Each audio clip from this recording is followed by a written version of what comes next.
Assalamualaikum warahmatullahi wabarakatuh.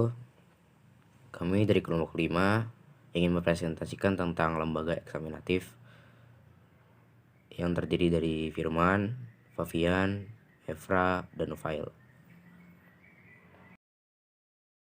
Sejarah terbentuknya lembaga eksaminatif. Di awal pembentukan negara Republik Indonesia, udah ditentukan adanya lembaga pemeriksa keuangan sebagai lembaga eksaminatif. Hal itu tercantum dalam UUD 1945 pasal 23 ayat 5 yang ditindaklanjuti dengan adanya surat penetapan pemerintah nomor 11 OM tanggal 28 Desember 1946 yang menetapkan pembentukan BPK. Pengelola dari Badan Pemeriksaan Keuangan saat itu merupakan Ketua R. Surasno dengan 9 pegawai lainnya. Pada saat pemerintahan Indonesia berubah jadi Republik, jadi Negara Kesatuan Republik Indonesia Serikat, BPK berganti nama jadi Dewan Pengawas Keuangan.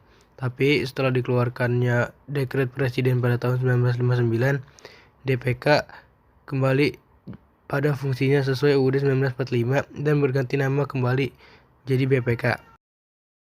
Tugas lembaga eksaminatif.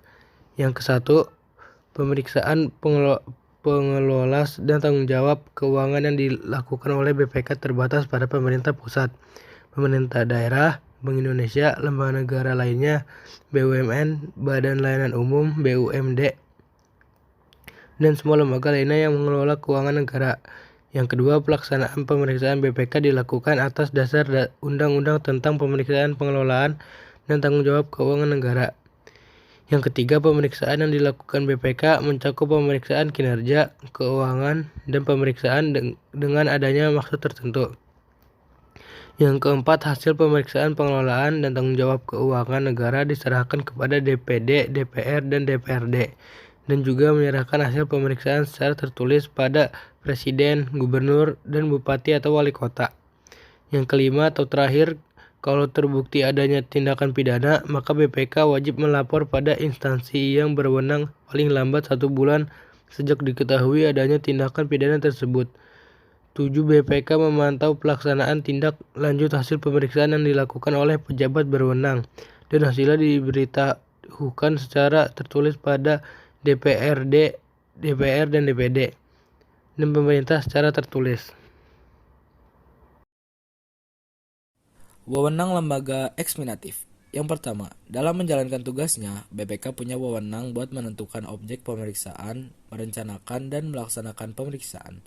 Yang kedua, penentuan waktu dan metode pemeriksaan, menyusun atau menyajikan laporan juga jadi wewenang dari Badan Pemeriksaan Keuangan.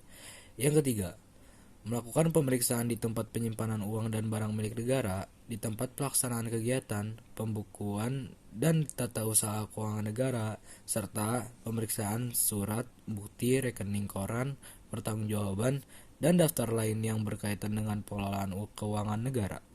Yang keempat, BPK juga berwenang dalam memberikan pendapat pada DPR, DPD, DPRD, dan semua lembaga keuangan negara yang diperlukan buat menunjang sifat pekerjaan BPK.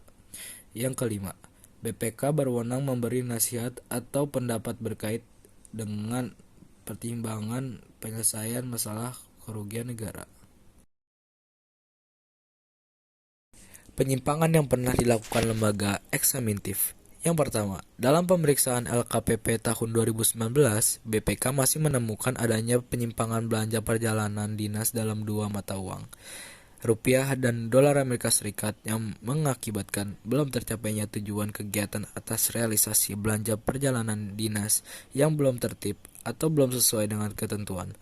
Padahal, peraturan mengenai perjalanan dinas, terutama ke dinas luar negeri, telah diatur dalam Peraturan Menteri Keuangan. Yang kedua, adanya penyimpangan anggaran perjalanan dinas pegawai negeri sipil (PNS) hingga miliaran rupiah tahun 2020 pada kementerian atau lembaga perinciannya biaya perjalanan dinas ganda ini pada 29 entitas dengan nilai 7,90 miliar rupiah dan perjalanan dinas fiktif mencapai 1,5 miliar rupiah. Ini termasuk masalah ketidakpatuhan terhadap ketentuan perundang-undang terkait perjalanan dinas terjadi akibat melebihi diantaranya pembayaran honorarium ganda melebihi standar. Terima kasih telah menonton video kami. Sekian.